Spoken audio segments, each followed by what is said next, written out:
తమ్ముడు దాటేశ్వర కృష్ణ గారు తమ్ముడు కొడుకు అల్లుడు అల్లు అర్జున్ గారు చిరంజీవి గారికి సినిమా చూసి రియాక్ట్ అయ్యి ఆయన దాదాపుగా నేను సినిమాలు తీస్తున్నటువంటి రోజుల్లో ఇప్పుడు సంధ్యా థియేటర్ ఇన్సిడెంట్ జరిగినప్పుడు భరద్వాజ గారు మణిశంకర్ వరప్రసాద్ గారు 10 రోజులు రిలీజ్ అయ్యి అవును 10 రోజుల కలెక్షన్స్ గురించి మనం పోస్టర్ చూసాం. ఒకటి 300 కోట్లు ప్లస్ అని 300 కోట్లు ప్లస్ అయింది. అంటే వాళ్ళు పోస్టర్ రిలీజ్ చేసి కూడా 1 డే గడిచిపోయింది, 24 అవర్స్ దాటింది. దీంట్లో ఈలోపు అల్లు అర్జున్ గారు చిరంజీవి గారికి సినిమా చూసి అప్రిషియేట్ చేయడం, ఆయన ఒక ట్వీట్ చేశాడు. ఆ ట్వీట్ చేయటం తర్వాత ఆయన విదేశీ పర్యటనలో ఉన్నాడు ఇప్పుడు. అక్కడ నుంచి ఆయన ప్రేక్షక దేవుళ్ళకి కృతజ్ఞతలు చెప్తూ ఒక లెటర్ రిలీజ్ చేశాడు. అంటే మీరు కొట్టే చప్పట్లు, మీరు వేసే విజిల్సే నాకు టానిక్, అవి ఉన్నంతకాలం నేను మీకోసం ఏం చేయడానికైనా సిద్ధమే అన్న ధోరణిలో ఆయన వీళ్ళకి ఆడియన్స్కి థ్యాంక్స్ చెప్తూ ఒక లెటర్ ఒకటి రిలీజ్ చేశాడు. ఈ లెటరు రిలీజ్ చేయటము, అలాగే ఇక్కడ బన్నీ ట్వీటు, ఇవన్నీ అంటే తను పుష్పకి సంబంధించినటువంటి జపాన్ పర్యటనలో ఉన్నాడు తను.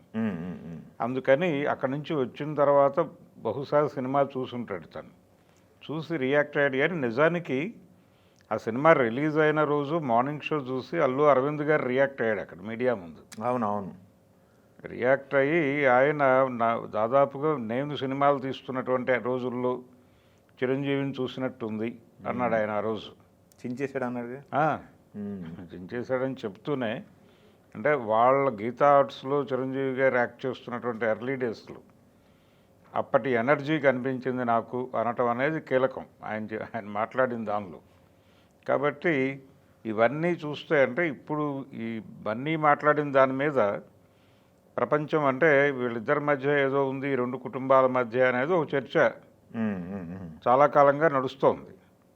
కానీ చాలా సందర్భాల్లో ఒకళ్ళనొకళ్ళు అభినందించుకోవడం, అలాగే ఏదైనా ఇబ్బంది వస్తే ఆ కుటుంబానికి ఇబ్బంది వస్తే ఈ కుటుంబం వెళ్ళి నిలబడటం, అవి చూస్తూనే ఉన్నాం. అవునవును. ఇప్పుడు సంధ్యా థియేటర్ ఇన్సిడెంట్ జరిగినప్పుడు ఆ రోజు అరెస్టు జరగగానే చిరంజీవి గారు వాళ్ళ ఇంటికి వెళ్ళి ఇంట్లో ఉన్నటువంటి ఆడవాళ్ళని కన్సోల్ చేసి వచ్చినటువంటి పరిస్థితి చూసాం మనం. అవును. ఆ తర్వాత రోజు చిరంజీవి గారి వైఫ్ వెళ్ళి అక్కడే ఉంది టోటల్గా. కాబట్టి ఆ రకమైనటువంటి ఇది ఉంది, వాళ్ళ మధ్య రిలేషన్ ఉంది. తర్వాత కూడా అరవింద్ గారి మదర్ ఎక్స్పైర్ అయినప్పుడు కూడా కలిశారు కదా, కలిశారు, చిరంజీవి గారు అత్తగారు కలిశారు. తర్వాత అప్పుడే నిజానికి ఇదంతా అయిపోయిన తర్వాత చిరంజీవి గారి ఇంటికి తను వెళ్ళాడు బన్నీ. వెళ్ళి మాట్లాడి వాళ్ళతో వెనక్కి వచ్చాడు. అంటే ఇబ్బందికరమైన పరిస్థితి. జనరల్గా ఒక మాట ఉంది, అరవింద్ గారు ఎప్పుడో అన్నాడు ఒకసారి, అంటే మేమిద్దరం వేరు రంగాల్లో ఉన్నాం, ఇండస్ట్రీలో ఉన్నప్పటికీ. అంటే చిరంజీవి నటనా రంగంలో ఉన్నాడు, నేను ప్రొడక్షన్లో ఉన్నాను. కాబట్టి ఒకరి ఎదుగుదలకు ఒకళ్ళు దోహదపడ్డాం.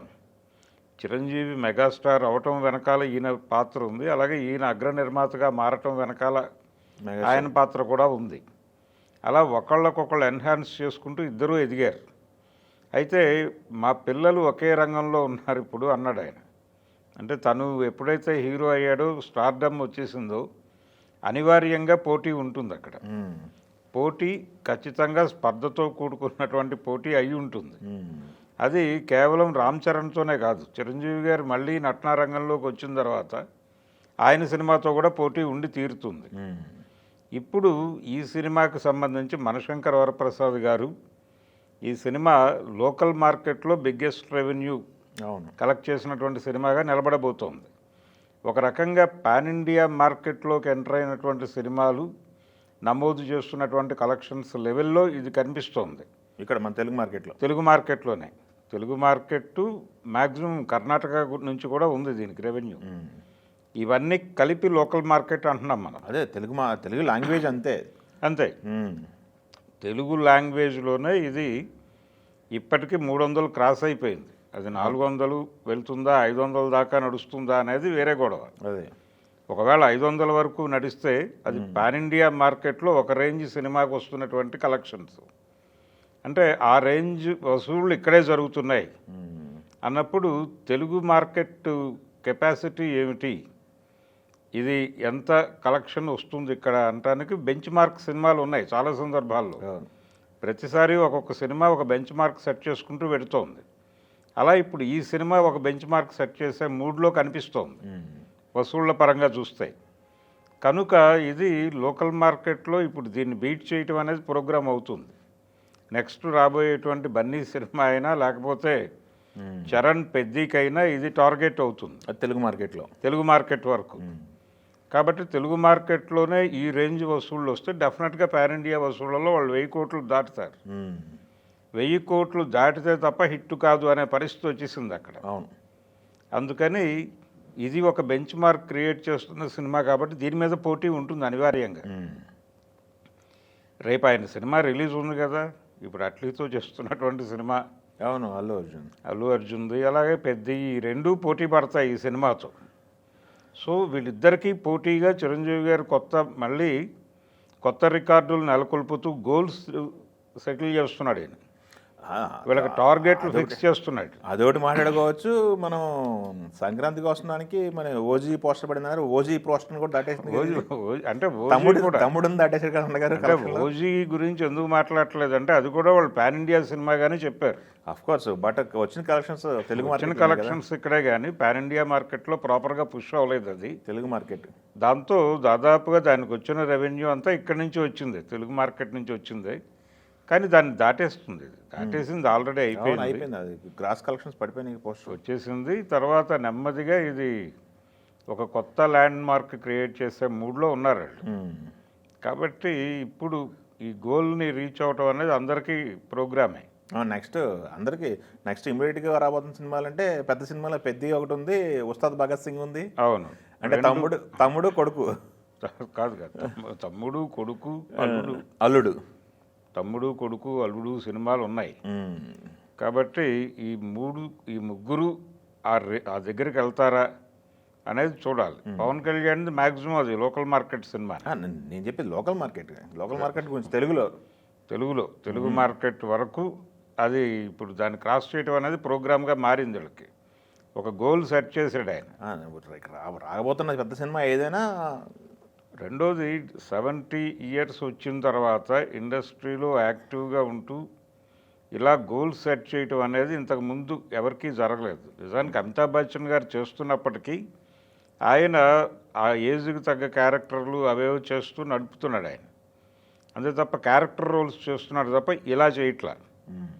ఒక దేవానంద్ గారు కొంచెం ఆ ఏజ్ వరకు నడిపాడు కానీ ఆయన కూడా నెమ్మదిగా క్యారెక్టర్ రోల్స్లోకి షిఫ్ట్ అయ్యాడు.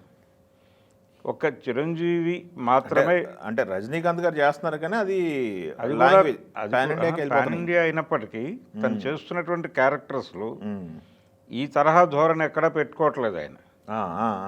పెట్టుకోకుండా తన ఏజ్ దీన్ని ఆ పద్ధతిలో పెడుతున్నాడు. ఆయన అమితాబ్ని ఫాలో అవుతున్నాడు. అదే వాళ్ళిద్దరూ ఒక జానర్లో వెళ్తున్నారు. చిరంజీవి ఇప్పటికీ తన పాత సినిమాల ఇన్ఫ్లుయెన్స్తోనే నడుస్తున్నాడు. కాబట్టి ఈ ధోరణిలో ఇలా నడవటం అనేది రేరే. అది కూడా ఒక రకంగా రికార్డే. ఇప్పుడు చేయబోతున్నటువంటి సినిమాల్లో కూడా ఆయన ఎక్కడ మామూలు క్యారెక్టర్లు చేస్తున్నట్టుగా ఎక్కడా లేదు. అంటే క్యారెక్టర్ రోల్స్ తరహా పాత్రల్లో ఎక్కడా ఆయన కనిపిస్తున్నట్టు లేదు. అన్నీ హీరోగానే చేస్తున్నాడు, మెయిన్ క్యారెక్టరే చేస్తున్నాడు. అలాగే తన మీద రన్ అయ్యేటువంటి సినిమాలే చేస్తున్నాడు ఆయన. అది ఒక రకంగా అది రికార్డే. అలా రకరకాలుగా ఒక ప్రత్యేకమైనటువంటి శైలిలో తెలుగు సినిమాని నడిపించుకుంటూ వెళ్తున్నాడు ఇప్పటికి కూడా. మెగాస్టార్ అనే చెప్పుకోవాలి. సో ఆ రేంజ్ సక్సెస్ ఇచ్చినందుకు ఆడియన్స్కి ఆయన థ్యాంక్స్ చెప్పడము, అలాగే తనకు ఒక కొత్త గోల్ సెట్ చేసిన సందర్భంగా ఆయన అప్రిషియేట్ చేయటము, బన్నీ, ఇవన్నీ కూడా ఇప్పుడు మెగా అభిమానుల్లో ఒక ఉత్సాహాన్ని నింపినాయి. థియేటర్ల దగ్గర జనాలు ఇప్పటికీ వెళ్తున్నారు. అంటే పండగ నుంచి వెనక్కి వచ్చిన వాళ్ళు ఆ సెలబ్రేషన్ టైంలో ఈ సినిమా చూడకుండా ఇతరేతర యాక్టివిటీస్లో ఉన్న వాళ్ళందరూ మళ్ళీ ఇప్పుడు తిరిగి వచ్చేసిన తర్వాత ఈ సినిమాకి వెళ్తున్నారు. రిలాక్స్డ్గా ఇప్పుడు చూద్దామని వెళ్తున్నారు. కాబట్టి ఇప్పటికీ కలెక్షన్స్ స్ట్రాంగ్గానే ఉన్నాయి. సో నెమ్మదిగా ఇది ఏ మార్క్ క్రియేట్ చేస్తుందనేది చూద్దాం. వాళ్ళు అనుకున్న లక్ష్యం నెరవేరుతుందా, లేదు ఇంకొంచెం ముందుకు పెడుతుందా అనేది చూడాలి.